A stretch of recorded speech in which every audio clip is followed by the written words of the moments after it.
오늘의 정치권 이슈를 박수현 전 민주당 의원, 민현주 전 국회의원과 함께 짚어보겠습니다. 안녕하십니까? 안녕하십니까? 본격적인 대담에 앞서서 박가영 앵커가 준비한 숫자로 읽는 1번지를 통해서 오늘의 주제 숫자를 만나보시죠. 네, 숫자로 읽는 1번지 오늘의 숫자는 3입니다. 한일 군사정보보호협정 지소미아가 체결된 지 3년 만에 연장이냐 종료냐 운명의 갈림길 앞에 놓였습니다.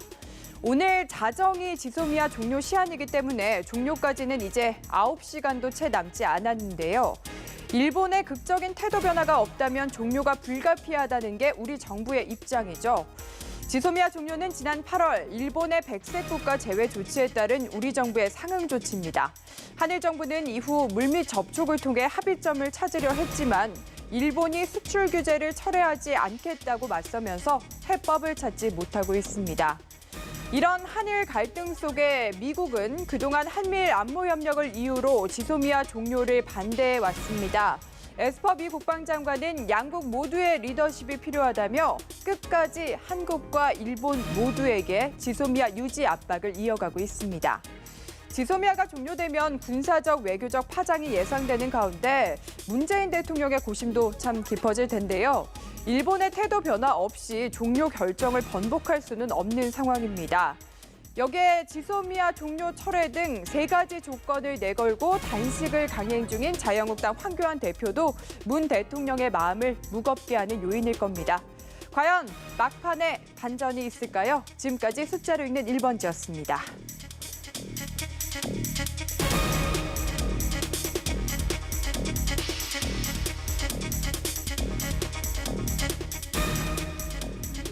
네, 앞서서도 보셨지만 일본의 극적인 태도 변화가 없다면이라는 단서가 붙어 있습니다. 우리의 입장은 확고하고 공고한 상황이고 일본 역시 지금까지는 별다른 변화의 조짐이 보이지 않고 있습니다. 이런 상황이라면 앞으로 약 8시간 뒤면 한일 군사정보보호협정 지소미아가 종료가 됩니다. 이 앞으로의 8시간 뒤에 극적 반전이 있을까요? 어떻게 예상하십니까? 글쎄 현재로 봐서는 극적인 반전이 그렇게 있을 가능성은 그렇게 없어 보이지만 예. 그래도 기대를 해야 되지 않겠습니까? 이 문제는 문재인 대통령이 말씀하신 대로 원칙의 문제입니다. 일본이 원인을 제공했고 네. 그것에 대한 특별한 어떤 원인의 해소가 없는데도 우리가 이런 원칙적인 문제에 국가 운영을 흔들리는 그런 어떤 대통령을 국민이 원하지는 않을 것입니다. 예. 그리고 지소미아 이 파기라고 하는 것이 어쨌든 지금 야당에서 일부 이야기하는 것은 한미일 공조를 동맹을 흔든다, 또 안보에 위협이 된다 이렇게 하지만 그것은 그렇게 실체가 있는 이야기가 아닙니다. 정확하게 제가 청와대에 있으면서 여러 가지를 다 그런 문제를 들여다봤지만요. 예. 저희가 가지고 있는 대북 억지력, 대북 정보력 이런 것들이 예를 들어서 지소미아라고 하는 것이 예를 들어서 있으면 좋겠지만 없다 하더라도 그렇게 크게 국민이 걱정하실 만큼 그렇게 우리 안보를 위협하거나 그런 결정적 수단이 아니라고 저는 그렇게 개인적으로 생각을 합니다. 네. 어쨌든 그런 어떤 중요성이 있다 하더라도 더 중요한 것은 국가 운영의 원칙이라고 하는 것을 대통령은 강조할 수밖에 없다. 또 그럴 때 우리가 원칙을 지킬 때 우리 국익을 또 지킬 수 있다라고 하는 것도 분명하게 말씀드리고 싶습니다. 네. 민현주 의원께서는 어떻게 예상하십니까? 일단은 지소미아 지금 종료를 번복하기에는 너무 많이 온 것이 아닌가. 네. 물론 이제 마지막 협상이나 마지막 대통령의 결단을 통해서라도 사실은 이 범죄 연장이 되기를 바라지만요, 번복되기를 네. 바라지만 이미 너무 많이 온 것이 아닌가라는 우려가 깊고요. 저는 경제, 외교, 안보 이런 논의를 제외하더라도 이 지소미아 종료 결정 관련해서 문재인 대통령과 그 정부 여당이 보여준 위기 관리 능력을 과연 우리가 계속 신뢰할 수 있을까라는 점에 저는 한번 그 부분에 주목하고 싶습니다. 네. 그러니까 박수현 의원님께서 말씀하신 대로 국가 안보 문제에서는 사실은 이게 지소미아 체결된 지가 얼마 안 됐거든요. 그래서 관련해서는 그게 큰 영향이 없을 수도 있다라는 측면이 사실일지라도 네. 사실은 이 관련해서 이게 일본과의 관계만은 아니에요. 예. 우리의 전통 우방이고 사실은 우리가 독립하고 싶지만 주체적인 외교 관계를 하고 싶지만 현실적으로 어려운 미국과의 관계가 굉장히 중요하게 얽혀 있는 문제입니다. 네. 그런데 미국과 이 지소미아 관련해서 문재인 정부와 여당이 보여준 이때까지의 상황을 본다면 과연 정부 여당이 지소미아 종료 이후에도 튼튼한 위기관리 능력이 있을까? 만일에 위기관리 능력이 있었다면 네. 이 관련해서 미국이 이렇게 많은 반론을 제기하고 애매모호한 태도를 취했을까? 왜 좀 더 적극적인 협조를 못 얻어냈을까라는 점에 대해서 과연 이 지소미아를 넘어선 그 이후의 국정 운영이나 외교 안보 문제에서도 걱정을 할 수밖에 없지 않을까라는 생각이 듭니다. 이 시점에서 한 가지만 좀 제가 말씀을 드리고 싶은 것이 얼마 전에 문재인 대통령께서 일본의 아베 총리를 예정에 없이 초청에 팔을 끌어서 옆에 앉히고 한 11분 네. 이야기를 했지 않습니까? 자, 그런 측면이 하나 있었고요. 두 번째는 문희상 의장이 일본을 방문해서 그 징용 문제를 해결하기 위해서 1% 1 플러스 알파로 하자라고 하는 새로운 제안을 했어요. 네. 이 두 분이 했던 이런 행동들, 이런 것들이 저는 이렇게 해석을 합니다. 미국을 향해서 우리는 일본을 향해서 이렇게 할 수 있는 만큼 많은 노력을 했다. 그러니 이제 미국이 취할 입장은 일본에 한국이 그렇게 노력하는데 일본도 노력을 해라, 압박을 해야 된다라고 하는 그러한 것들에 대비하기 위한 사전 포석을 대통령과 의장이 긴밀한 의견 교환을 한 것은 모르겠습니다만 네. 서로 이심전심으로 그것을 읽고 그러한 사전 포석을 이미 했다라고 저는 그렇게 보고 있습니다. 예. 그래서 민현주 의원님께서 이 정부의 그 위기 관리 능력을 말씀하셨는데 충분하게 그런 위기를 잘 관리하고 있고 미국의 입장은 우리에게만 지소미아 파기 철회를 요구하는 것이 아니라 일본에도 똑같은 압박을 가하고 있다라고 하는 점을 분명히 말씀드리고 싶습니다. 근데 저도 이제 한 가지만 보태드리면요. 지금 문희상 국회의장이 제안한 것에서 일본에서 긍정적인 메시지도 잠깐 나오고 있고 일부긴 하지만요. 네. 이런 문 대통령께서 보인 외교 문제에서도 저는 긍정적으로 평가합니다. 저는 사실 외교 안보 문제에 관한하는 여야가 극명한 이견을 보인다든지 뭔가 대외적으로 공공연하게 다투는 모습을 보이는 게 결코 국익에 도움이 되지 않는다고 생각을 하는데요. 네. 문제는 문재인 대통령과 그 여당 정부에서 이미 그러니까 소위 말하는 사고를 친 이후에 보인 행동들입니다. 이런 것들은. 그러니까 그 이전에 만약 지소미아의 종료까지 가야 되는 상황이라면 그 이전에 물밑 작업을 많이 해서 최소한 미국이라도 우리에게 조금 더 유리한 입장을 취하도록 했어야 하는 것이 아닌가. 지금 이 상황에서 미국이 이제 와서 미국에서 압박하고 이제 김종은 지금 이제 안보 실장이 미국을 극비리에 갔다라는 기사까지 나오고 있는데요. 네. 이제는 너무 뒤늦은 행보를 보이는 것이 아닌가. 이것을 과연 국정 위기 관리 능력이 있다라고 준비 관리 능력이 있다라고 볼 수 있을까에 대해서는 저는 조금 더 문제 제기를 하고 싶습니다. 네. 네. 황교안 대표의 단식이 사흘째를 맞았습니다. 황 대표의 단식의 이유가 몇 가지를 내세웠지만 그중에 하나가 지소미아 종료를 반대하는 철회하라는 얘기였는데요. 황 대표의 이런 요구를 두고 여야의 설전이 뜨겁습니다. 듣고 오시겠습니다. 지소미아 종료의 원인은 일본이 제공했습니다. 그런데 황교안 대표께서는 일본이 아닌 우리 정부를 향해서 지소미아 종료 철회를 요구하며 단식을 하고 있습니다. 황교안 대표께서는 어느 나라 정당 대표입니까? 도대체 누구를 위해서 단식하는 겁니까? 일본을 위해서 단식합니까? 제1야당 대표의 단식 투쟁을 어떻게든 진흙탕으로 끌어내리려고 하는데 혈안이 되어 있습니다. 자격 없고 품격 없고 인격 없는 민주당 사람들하고 참 같이 정치하기 힘든 시대입니다. 네, 민주당 입장부터 이야기를 해보자면은 지소미아 종료 철회를 청와대 앞에서 주장을 하는 거는 이게 일본을 위한 거 아니냐라는 식의 논리입니다. 좀 동의를 하실 것 같은데요. 황교안 대표께서도 대한민국 제1야당의 대표신데 설마 일본을 위한 단식을 하시겠습니까? 네. 예. 그러나 이 역사를 보면요. 이 지소미아 협정을 체결할 때 대한민국 국민의 대다수 훨씬 많은 분들이 반대를 했습니다. 여론조사상 보면 그 이유는 역사적 과오를 반성하지 않는 일본과 군사 협력을 할 수 없다라고 하는 그런 이유였죠.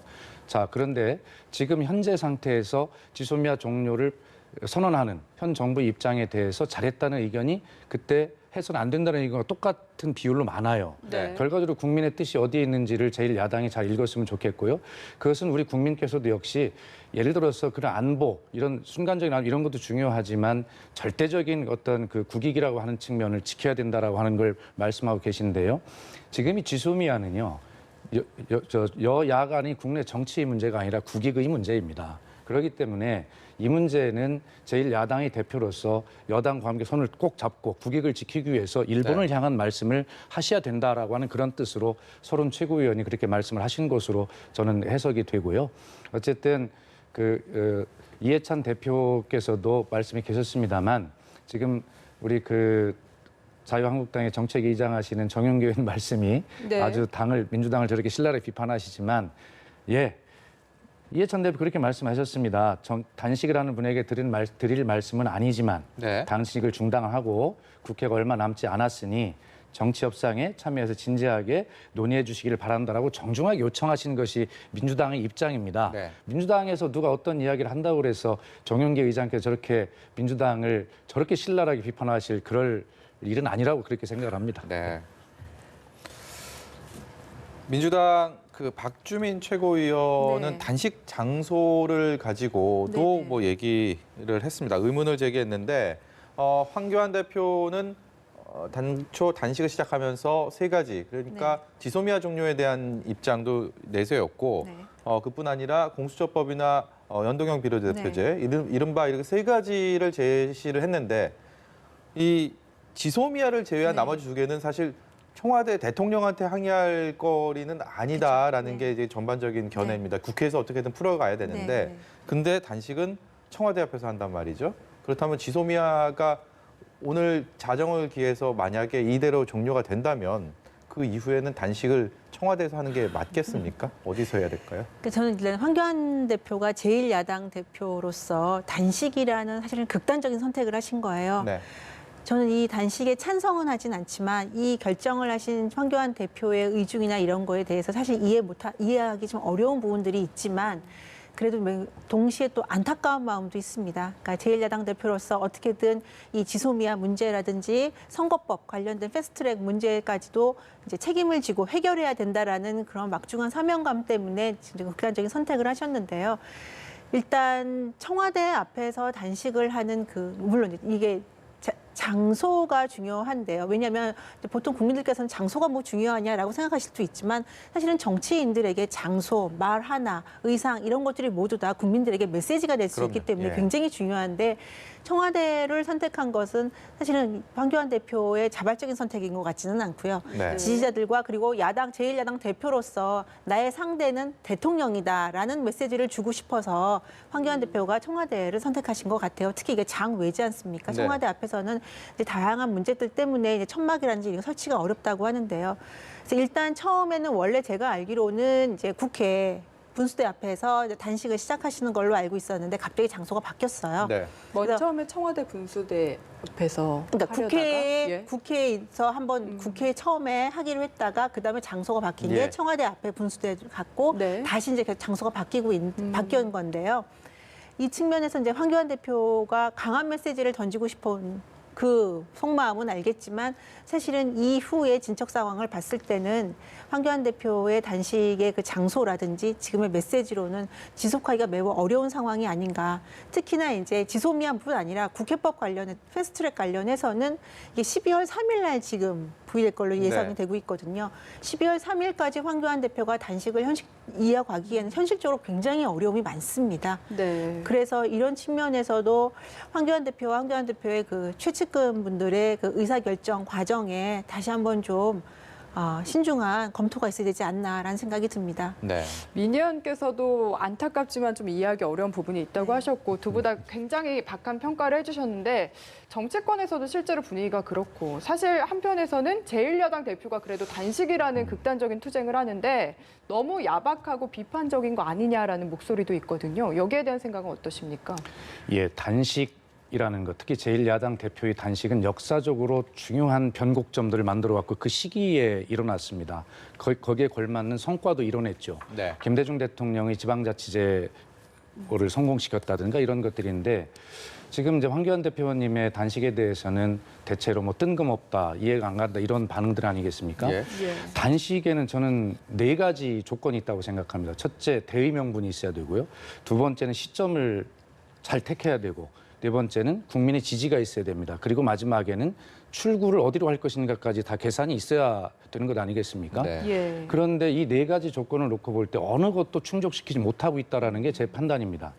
지금 민원주 의원님 말씀 계셨습니다만 대의명분 지금 세 가지를 얘기를 했습니다. 요구사항을. 자, 한 가지는 국익의 문제입니다. 지소미아 문제는. 여야의 문제가 아니죠. 그리고 나머지 두 개는 국회에서 논의해야 될 선거법 등 여야 타협의 문제인데 지금 시일이 얼마 안 남은 상황에서 제1야당 대표가 저렇게 할 것이 아니라 이미 타협을 하도록 협상을 하도록 독려해야 될 문제지 이렇게 할 일이 아니거든요. 예. 대의명분이 없습니다. 그리고 예를 들어 국민의 지지 어떻게 될지는 모르겠습니다만 국민도 지금 의아하고 계신 편이 훨씬 많은 것 같다고 저는 느끼고 있고요. 네. 그다음에 이제 출구 전략에 대해서 말씀을 드리고 싶은데 자, 12월 3일 아까 빈 의원님 말씀하셨어요. 자, 이 선거법과 이런 그 패스트트랙이 12월 3일 부의가 돼요. 부의가 되고 나면 이제 단식을 할 명분이 더 이상 없는 것이잖아요. 네. 단식을 접어야 돼요. 그때까지 한 4여일 남은 것 아니겠습니까? 아마 황교안 대표께서는 그때까지는 내가 단식을 할 수 있을 것이다라고 계산을 하셨을지는 모르겠습니다만 네. 어쨌든 명분과 시기와 그다음에 출구 전략 이런 것들이 정확히 보이지 않기 때문에 또 하나의 중요한 조건인 국민의 지지를 저 단식이 받을 것인가에 대해서는 저는 회의적으로 보고 있고 제1야당의 대표의 단식으로서는 역대의 아마 가장 초라한 국민의 지지를 받지 못하는 그런 단식이 되지 않을까라고 하는 그런 걱정을 해봅니다. 네, 한국당 김무성 의원은 두 분 생각과는 그런데 약간 다른 것 같습니다. 어제 단식 중인 황교안 대표를 방문을 했는데 황교안 대표의 단식을 너무 깎아내린다면서 박지원 의원과 이재정 의원을 향해서 거친 발언을 쏟아내서 또 논란이 되고 있는데 그 발언을 직접 듣고 와서 이야기 나눠보겠습니다.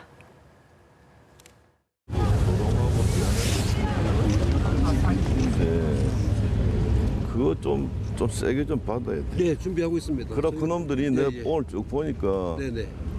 조국이를 한 치 앞도 못 내다보고 조국이를 옹호하던 놈들이 전부 지금 나섰단 말이야.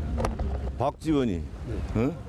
이재정이 부끄러운 줄도 모르고 하여튼 그런 놈들이 이번 선거에서 다 제거돼야 되는데 그래야 우리나라 정치 발전이 되는데 아이고 참 그거 보니까 뭐 정치한 게 부끄럽고 말이지. 민 의원께서는 19대 네. 국회에서 같이 의정 활동을 그쵸. 했고 또 네, 당대표를 네. 지냈기 때문에 김무성 의원의 어떤 뭐 스타일이라고 할까요? 네. 어떤 뭐 그런 부분에 대해서 많이 잘 알고 계실 텐데 네.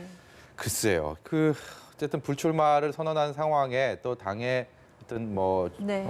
굉장히 좀 좌장격인 상황이라고 하더라도 박지원 의원이나 이재정 의원을 가리켜서 저런 표현은 네. 뭐 총선에서 제거돼야 한다. 좀 글쎄요, 저기 카메라가 어쨌든 있는 네. 상황이지 않았습니까? 언론들이 있는 상황에서 그냥 없는 상황에서 얘기를 해도 좀 이렇게 네. 예, 받아들이기가 쉽지 않을 텐데 어떻게 보셨습니까? 저는 개인적으로 이제 김무성 전 대표에 대해서 이제 그 분의 스타일에 대해서 알고 있기 때문에 네. 잠깐만 말씀을 드리면 사실 개인적으로 김무성 전 대표가 어떤 분이신지 평소에 어떻게 말씀하시고 사람들하고 관계를 어떻게 하는지를 안다면 이제 지금의 인터뷰가 그렇게 막말로 들리지는 않을 거예요. 평소에는 더 예. 과하다는 그러니까 그 말씀이시죠? 평소에 네. 편안하게 가깝게 이제 하는 뭐 이제 우리 이제 정원 앵커께서도 아시겠지만 네. 가까운 분들과 굉장히 격의 없이 말하는 이제 편이어서 이게 아는 분들에게는 그렇게 거칠게 다가오지 않을 텐데 사실 대다수 국민들께서는 김무성 전 대표가 어떻게 평소에 말씀하시는지 사석에서 그걸 모르는 상태에서 그리고 언론 인터뷰이기 때문에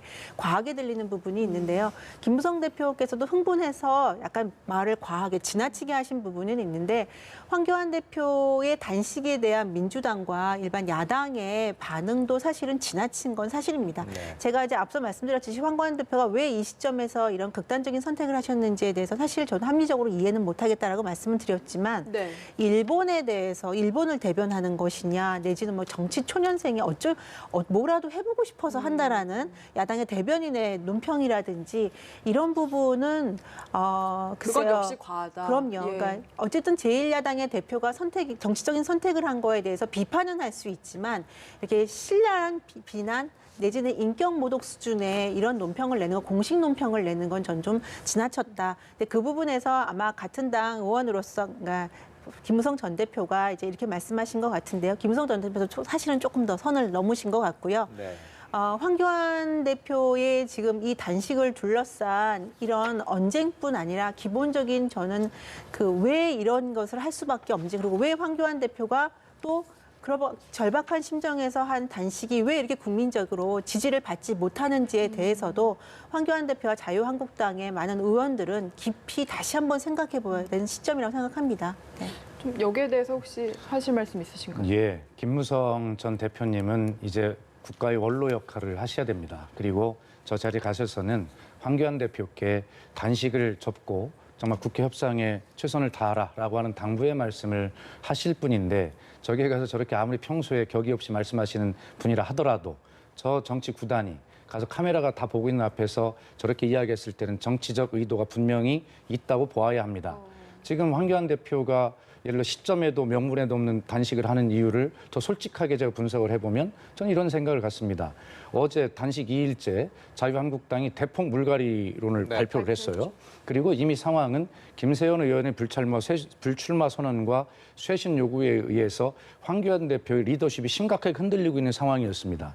그러니까 천막도 못 치는 것, 준비되지 않는 그런 단식을 갑자기 하게 된 것에는 이러한 어떤 상황을 돌파하기 위해서 갑자기 준비된 단식이라고 하는 인상이 강하게 있는 상황이거든요. 그러면서 쇄신론을 발표하는 것은 결과적으로 흔들리는 리더십을 강하게 세우고 공천권을 강하게 행사함으로써 그걸 지키겠다는 뜻인데 김무성 대표마저도 저 자리에 가서 저렇게 황교안 대표를 옹호하는 그것도 옹호도 다른 옹호가 아니라 다른 당 의원들이 말을 이놈저놈 해가면서 비판하면서 하는 저런 것은 당의 원로로서 할 일이 아니다라는 말씀을 드리고요.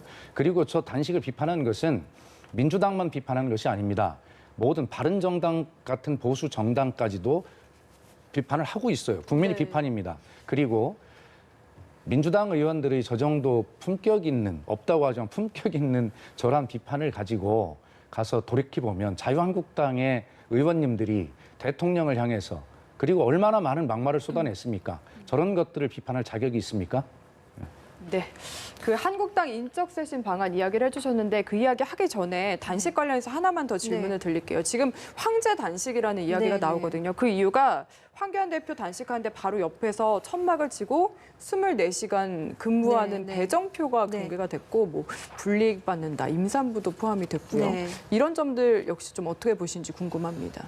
그게 이제 배정표라고 나와서 그런데 보통 이제 당의 행사에는 당 대표 중심으로 된 행사에는 사실은 사무처 당직자들이 지원을 하게 돼 있는 건 맞습니다. 그런데 이제 저는 그 당직자 배치표에 24시간 이제 이런 문제가 나오고 있는 거에 대해서는 좀 과하다는 생각은 하는데요. 특히 이제 문제가 되는 것이 그 임신한 지금 사무처 당직자가 저기 이제 배치가 돼 있다는 문제 때문에 훨씬 더 많은 이슈가 됐는데요. 이거는 분명히 자유한국당의 사무처 당직자들에 대해서 이제 자유한국당의 당직자분들이시죠. 의원분들의 잘못된 판단인 거고 황교안 대표가 정말 단식을 반드시 할 수밖에 없다라는 그런 명분이 있을지라도 그 명분을 약화시키는, 그 명분을 없애는 바로 이런 이런 문제들이 자유한국당의 이런 행보들의 명분을 정말 그 정당성을 훼손시키는 거라고 생각을 해요. 정말 진정성이 있고 정말 내가 극단적인 선택을 할 수밖에 없다라고 한다면 황 대표 호롤 단신이 하시는 모습이 국민들에게는 지금은 적은 분들이 이해하고 계시지만 국민들에게 더 가까이 다가가기 위해서는 그 방법이 더 맞는 것이 아닌가라는 생각이 듭니다. 네. 황제 단식이라고 하는 말은 이제 그 지금 형식을 보고 말씀하시는데 형식에 그렇게 돼 있어요. 근무자 수칙에 보면 대표 소재지 근무 30분마다 대표 건강 상태를 체크해라. 거동 수상자 접근을 제어한다. 대표 기상 시간대 근무를 철저히 해라. 취침에 방해가 안 되도록 소음을 제어하라. 그다음에 더 중요한 게 미근무 시 불이익을 주겠다. 이렇게 돼 있는데 좋습니다. 이건 형식상 뭐 황제 단식이라고 뭐 비판을 받아도 마땅한 것 같고요. 과거에 이정현 대표나 김성태 원내대표 단식할 때는 혼자 하셨어요. 근데 4명씩 이교대로 하라는 것은 분명히 과한 측면이 있죠. 내용도 그렇고. 원래 이렇게 하는 건 아닌 거군요. 모르겠습니다. 하여튼 그 당직자 배정표 돼 있는데 이런 결정은 통상 그 당시엔 누가 국회에서 하게 했었죠. 되나요? 이정현 전 대표나 이제 김성태 전 대표는 이제 국회에서 했었기 때문에 사무처 당직자가 굳이 현장 뭐 이런 이제 당번을 살 필요는 없었죠. 황교안 대표가 이렇게 해라라고 하지는 않지 제가 보기에는 않았을까요? 황교안 대표가 직접 지금 이걸 갖다 지시할 수 있는 상황은 아닌 것 아닐 것 같고요. 같은데, 사무총장 중심으로 한 사무처에서 하지 않았나 생각합니다. 짧게 한 말씀만 드리면 제가 이 말씀을 마무리하려고 그랬어요. 그 형식이나 이런 걸 가지고 황제 단식이라고 하는 것보다는 저는 준비되지 않은 단식을 갑자기 결정하고 그렇게 시행하는 그 결정 과정이 황제가 결정한 것처럼 누구도 동의할 수 없는 그러한 준비되지 않은 단식을 할 수밖에 없을 만큼 결정 과정이 황제적 권위가 들어간 황제 단식이다. 저는 그 과정을 비판하고 싶습니다. 투명하다. 과정이. 그렇습니다. 예. 알겠습니다. 자유한국당은 황교안 대표의 단식 이전에 중진에 대한 불출마에 대한 인적 쇄신 얘기가 상당한 주제였고, 그리고 또 보수 대통합도 많은 관심을 끄는 그런 이슈였지만, 지금은 단식의 대표의 단식에 모든 게 좀 묻혀버리는 그런 상황입니다. 이런 가운데 자유한국당이 어제 인적 쇄신론, 쇄신 방안을 내놨는데 한마디로 요약을 하면 21대 국회에서 현역 의원 절반 가까이를 바꾸겠다는 겁니다. 이러한 그 내용을 한국당 총선기획단 총괄팀장을 맡고 있는 이진복 의원의 말을 통해서 듣고 오시겠습니다.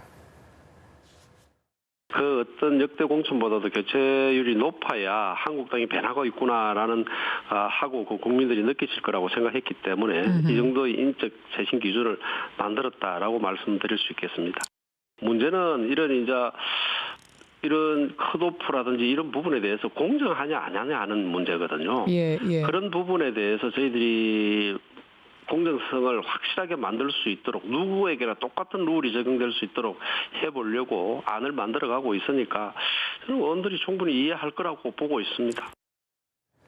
제가 좀 궁금한 건 네. 이 의원마다 이야기가 조금씩 다른데 원래 그동안 총선 때마다 의원들 물갈이는 40% 정도는 계속 있었다 네, 이런 네. 이야기도 있는데 현역 의원 50% 교체를 목표로 공천을 실시하겠다. 이 정도면은 좀 파격적인 카드라고 볼 수 있는 건지 궁금합니다. 숫자상으로만 본다면 뭐 파격적이라고 할 수도 있겠죠. 근데 제가 이제 거듭 말씀드리지만 황교안 대표가 왜 이 상황에서 굳이 단식이라는 선택을 해서 국민들의 주목을 받고 지지를 받으려고 하느냐. 훨씬 더 가까운 길이 있었거든요. 네. 이렇게 돌아갈 필요가 없이. 김세현 의원의 여의도 연구원장의 그 이제 성명서 발표죠. 예, 불출마 선언과 성명서 발표를 통해서 자유한국당이 새로 태어난다라는 이제 그 취지거든요. 네. 황교안 대표께서 이 안을 받아서 자유한국당에 쇄신을 하겠다는 걸 앞장서시면 돼요. 그럼 지금 단식하는 것보다 훨씬 더 많은 효과와 훨씬 더 많은 지지를 받을 수 있을 겁니다. 그러니까 야당뿐 아니라 중도층에서도 많은 지지를 받을 수 있을 거예요. 그런데 그 쇄신안은 뒤로 하시고 지금 거리로 나가셨는데요. 뜬금없이 이제 총선기획단과 사무처 쪽에서 이제 사무총장 쪽에서 이제 지금 총선 관련돼서 어떻게 인적 쇄신을 하겠다고 했는데 그 기준이나 방향에 대해서는 전혀 언급이 없이 뜬금없이 현역 교체율 50% 숫자만. 거의 할당에 가까운 할당제를 하겠다라는 건데요. 이렇게 된 상황에서 지금 황교안 대표가 단식을 하고 있는 상황에서 총선에서 현역을 50%를 물갈이하겠다라고 하면 현역 의원들에게는 이 메시지가 어떻게 들릴 수 있느냐. 아, 황교안 대표와 지금 당의 당권을 잡고 있는 분들한테 눈밖에 나면 내가 그 50% 안에 들어가겠구나라는 메시지가 될 수 있지 자유한국당이 새로운 모습으로 태어나서 국민의 민심을 받드는 새로운 야당이 되겠다. 제1야당이 되고 이후에 총선과 대선에서 정권을 교체하겠다라는 의지로 받아들이지 않을 거라는 말이죠. 근데 왜 이러한 무리수를 두는지에 대해서 자유한국당이 계속 지금 헛발을 디디는 전략을 쓰고 있다. 그러니까 매우 안타까운 상황인 거죠. 네. 네, 뭐 공천에서 탈락한 경우에는 또 그렇다면 뭐 정치를 그만할 뜻이 없다면 어떤 식으로든 또 출마를 하게 될 것이고 그게 결국은 부메랑처럼 그 탈락한 정당에게는 또 아픔으로 다가올 가능성이 높지 않습니까? 그러니까 지금 자유한국당에서 의원들이 5가지를 이야기했어요. 그렇게 할 경우에 보수 분열이 우려된다. 목표를 수치화했다. 발표가 계획성이 없다. 일관된 전략이 부재하다. 자기 모순이다. 지적을 했는데 지금 앵커께서 지적하신 것이 보수 분열의 우려를 좀 말씀하고 계신데요. 지금 현재 공직선거법상에 경선에 참여했다가 패배하는 것 빼고는요. 지금 컷오프 되는 경우는 네. 탈당 후 무소속으로 출마하는 것을 제한하지 않습니다. 예. 실제로 지난 2018년에 그 구미시장 선거에서 보면요. 컷오프 된 분이 무소속으로 출마를 해가지고 민주당 후보가 한 3,000여 표 차이로 이렇게 이기는 이런 상황들이 나타나거든요. 자, 그리고 야당인 경우에는 컷오프를 하더라도 여당처럼 쉽게 얘기하면 어떤 당근을 줄 만한 것이 없지 않습니까? 무슨 네. 자료를 주고 유인을 한다든가 할 수 있는데 그런 것이 없는 상태에서 저렇게 딱 수치를 정해가지고 획기적인 숫자를 발표한 것은 보면 굉장히 급조된 측면이 있다. 민현재 의원님 말씀하셨지만 자유한국당이 굉장히 다급하다는 것을 지금 보여주고 있는 저는 반증이라고 생각을 합니다. 그래서 이 교체율을 목표로 딱 불러놓고 거기에 할당을 하려면 얼마나 많은 부작용들이 따르겠습니까? 물론 민주당으로서는 뭐 그것이 반길만한 일이지만 어쨌든 전체적으로 보면 이것이 저렇게 급조된 것, 다시 말해서 아까도 제가 지적을 했습니다만 황교안 대표가 단식에, 계획성 없는 단식에 들어가고 그 다음날 물갈이론을 발표했어요. 예. 그럼 결과적으로 이걸 발표도 그냥 갑자기 하루 만에 한 것이 아니라 준비가 돼 있을 거고 대표한테 보고가 됐을 겁니다. 네. 내일 발표한다. 그러면 이런 발표를 어떤 후유증을 무마하기 위해서 대표가 급조된 단식을 하면서 저런 불만을 지우려는 거 아니냐라고 하는 의심도 피할 수가 없게 되는 것이죠. 네, 참 여러모로 지금 황교안 대표가 사면 초과에 몰려있다 네. 이런 생각까지 드는데 지금 숙제가 하나 더 있습니다. 어제 황교안 대표는 단식을 하느라 불참을 했는데 문희상 국회의장과 여야 사당 대표는 모였습니다. 모여서 한국당을 제외하고서라도 패스트트랙에 올라간 법안을 합의하는 안을 마련하겠다 이런 합의를 했거든요. 먼저 이해찬 대표의 이야기를 들어보고 이야기 나눠보겠습니다. 단식하시는 분한테 드릴 말씀은 아니지만 이렇게 정치를 극단적으로 하는 것은 바람직하지 않다고 말씀을 드립니다. 오히려 국민들에게 더 정치에 대한 불신을 더 높이는 그런 결과를 가져올 겁니다. 단식을 중단하시고 이제 불과 얼마 남지 않았기 때문에 정치협상회의에 참여하셔서 이 선거법하고 검찰개혁법 이런 것들을 진지하게 협상에 임해 주실 것을 다시 한번 말씀을 드립니다. 네, 앞서서 박가영 앵커가 사면 초과라는 표현을 썼습니다. 네. 제가 생각해도 딱 지금 한국당은 사면 초과가 아닌가 그 상황이라는 생각이 드는데 어쨌든 뭐 다음 주면 선거법에 대한 것들도 부의가 되고 12월 3일이면 패스트트랙 법안 전체가 부의가 되고 어쨌든 연말 국회는 이렇게 숨 돌릴 틈 없이 돌아가고 그 사이에 이제 범여권과 야당을 중심으로 해서 이런 협의들이 이루어지고 있는 상황에서 한국당은 배제되는 분위기로 흘러가고 있습니다. 황교안 대표의 단식이. 나경원 원내대표가 미국 갔다가 황급히 일정을 당겨서 귀국을 하는 것도 이 같은 심각한 상황에 대한 인식이 아닐까 싶은데 결국 어떻게 풀어가야 되겠습니까? 자유한국당은. 그러니까 지금 이제 관련된 법안은 사실 나경원 원내대표가 이제 풀어가야 하는 숙제이고요. 이제 그 더 큰 차원에서 황교안 대표의 지금 단식이 진행이 되고 있는 건데요. 네. 사실 선거법은 이 패스트트랙에 올라 있는 선거법에 관련해서는 사실은 이 범여권이라고 할 수 있죠. 범여권과 그 민주당의 어떻게 폭거라는 표현이 전 사실 적합한 표현이라고 생각을 합니다. 어느 시대 때에도 선거의 룰을 이렇게 일방적으로 통과시킨 적은 없어요. 네. 그래서 이거는 시간이 걸리더라도 합의가 돼야 되는 것이고 오죽했으면 이제 농담 우스갯소리로 헌법 개헌보다 선거법 개정이 더 어려운 것이다라는 이제 이야기가 나올 정도로 이 사실 협상과 토론과 합의 과정이 굉장히 어려운 게 선거법입니다. 네. 그런데 일방적으로 이제 범여권이죠. 범여권에 의해서 이제 패스트트랙에 올라 있고요. 물론 이제 그 과정에서 국회 폭력이라든지 이런 사태가 또 이제 지금 관련된 사건들이 있는데요. 황교안 대표가 선거법 관련해서 이걸 막아야 된다라는 그 절박한 심정은 사실은 좀 많은 이해를 받고 있습니다.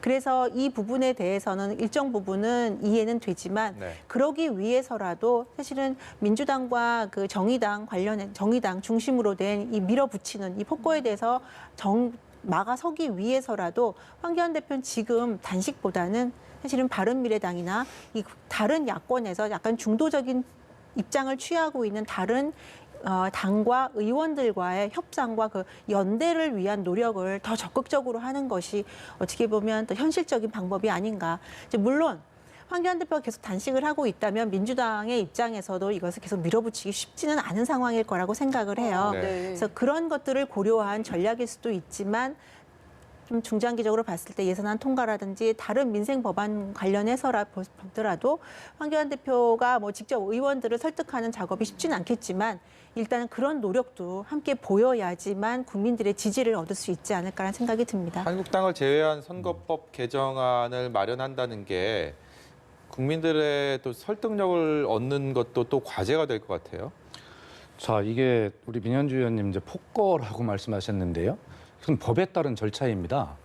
그리고 이 선진화법 국회의 동물국회를 막기 위해서 자유한국당이 여당인 시절에 주도해서 만들어진 법이고요. 네. 법에 따라서 절차 진행이 되는 것이지 여당이나 법 여건이 끌고 가는 것이 아닙니다. 안 하면 법을 위반하는 것인데 어떻게 안 하겠습니까? 네. 그 정해진 날짜까지 자유한국당은 그 내용에 대해서 자기들의 의견이 있거나 다른 당 안에 독소 조항이 있다면 그것을 수정하는 안을 내고 협상을 해야죠. 네. 그래서 왜 시간이 법에 따른 절차가 있고 시간이 있는데 왜 그것을 법을 무시하려고 합니까? 이걸 어떻게 법을 안 지킬 권한이 누구한테 있습니까?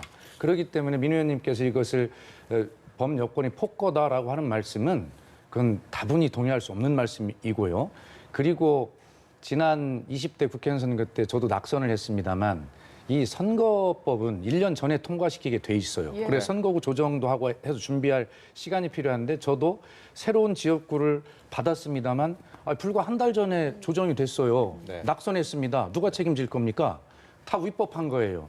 지금도 역시 위법한 상태에 있어요. 그렇기 때문에 이것은 황교안 대표께서 네. 어차피 지금 당 대표들이 포함되는 정치협상회의를 마련한 것은요. 당 대표들끼리 이건 결단에 의해서 합의하라는 최후 수단이거든요. 네.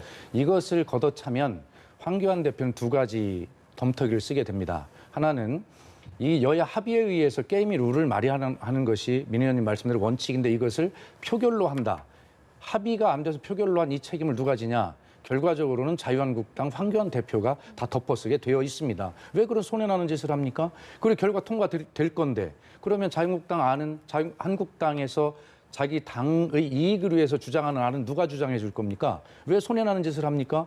빨리 협상 테이블에 나와서 어떤 안을 가지고 협상을 해서 법을 지키는 것이 자유한국당이 해야 될 일이고 황교안 대표가 지금 해야 할 일이다. 저는 그렇게 말씀을 분명히 드립니다.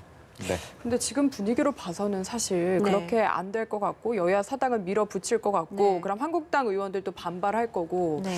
5월처럼 패스트트랙 처리될 당시에 그런 동물국회가 또 재연되는 건 아닌가 우려도 되거든요, 사실. 그 동물국회 재연이 될 거라는 우려들이 있는 거에 대해서 그러니까 다시 재연되기는 쉽지 않다라는 게 지금 이제 자유한국당 의원들이 이제 많이 지금 지난 사태 때문에 검찰 고소고발 그렇죠. 됐죠. 고소고발되어 예. 있고 검찰 출석을 이제 요구받고 있는 상황 아니겠습니까? 예. 그래서 이런 문제들 때문에 더 상황은 어렵게 꼬이지 않을까 싶습니다. 네. 네. 민주당 얘기를 마지막으로 좀 해보겠습니다. 민주당이 역시 국민공천심사단이 1박 2일 합숙 면접을 통해서 비례대표를 뽑겠다라는 안을 어제 발표했어요. 그러니까 일각에서는 무슨 아이돌 경선 뽑는다 이런 식의 네.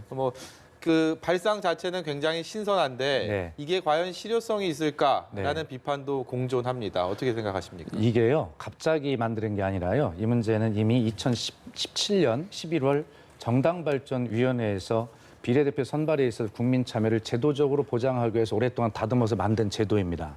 그리고 지금 국회가 20대 국회지 않습니까? 20대 국회 비례대표 선발 과정에서 저는 이것을 그때 이 정도는 아니지만 자유로운 어떤 투표를 보장된 그런 어떤 선발 과정을 지켜봤고 네. 비례대표 그 선발 과정을 제가 사회를 봤어요 그때. 그렇기 네. 때문에 그때 이제 일부에서는 친문 공천이다 이렇게 했지만 정말로 당에서 예상했던 그런 그 순번이 있지 않습니까? 네. 그 순번이 아니라 실제로 보니까 그 자리에서 자기를 정확하게 표현하고 발표하고 정확하게 잘한 사람들이 다 상위 순번으로 당선이 되더라고요. 네. 그래서 아마 민주당이 발표한 비례대표 이 선발 제도는 자세하게 설명할 시간이 없어 그렇습니다만 오랫동안 준비해온 것이고 이미 20대 국회에 그런 것이 검증이 된 것이고요. 그렇기 때문에 아마 이 비례대표 선발 과정에 많은 국민과 지지자들이 참여하는 축제 분위기 속에 아주 공정하고 투명한 그런 어떤 오디션 같은 네. 이러한 굉장히 중요한 축제 같은 선발 과정이 될 것이고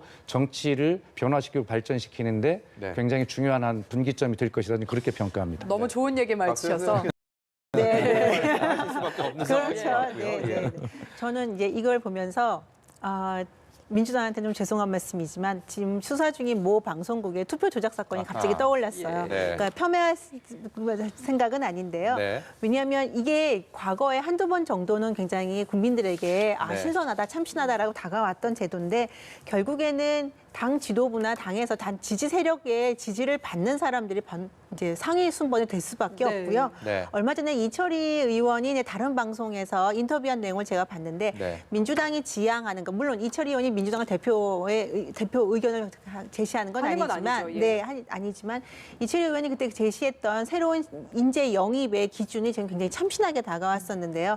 민주당이 노땅 민주당이 되지 않기 위해서 꼰대 민주당이 되지 않기 위해서 향후에 어떤 인재를 영입해야 되는지 각 분야별로 기준을 제시한 부분들이 있었어요. 네. 경제, 안보 이런 부분들인데요. 그 기준에 부합하는 인재들이 과연 이 국민공천 신선안을 통해서 영입될 수 있을까? 그 부분에 저는 좀 개인적으로는 회의적인 생각이 민 의원님, 듭니다. 저 부러우면 지는 겁니다. 그리고 지금 말씀하신 외교, 안보, 경제, 특히 전문성이 예. 요구되는 이 분야는 별도의 제도를 마련해서 하기로 네. 그렇게 이미 방침이 정해져 있으니까 네. 큰 네. 걱정하지 마시고 잘 지켜봐 주시기 네, 바랍니다. 네, 오늘 말씀 여기까지 듣겠습니다. 지금까지 박수현 전 민주당 의원, 민현주 전 국회의원이었습니다. 오늘 말씀 고맙습니다. 네, 잘 들었습니다.